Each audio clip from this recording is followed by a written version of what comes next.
Work out the following integral: 1 over x plus 4 to the power of 60x. So writing out the integral, make sure you use both parts of the notation, and then rewriting this using the rules of indices as the integral of x plus 4 to the minus 60x. So we're using this rule of indices here. So if we now try x plus 4 to one more power, say minus 5, and then differentiate that using the chain rule, that means bring down the minus 5. So we're now using the chain rule to differentiate.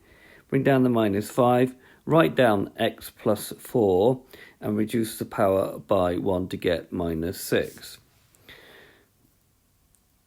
And then don't forget to differentiate the bracket, which in this case is 1.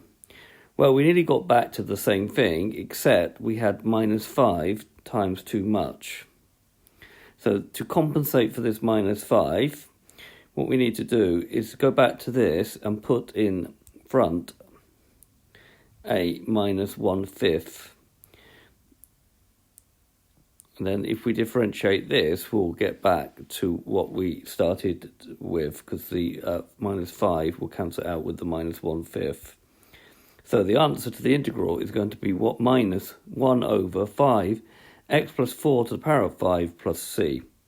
This has been a video to show you how to do an integral as the reverse of the chain rule.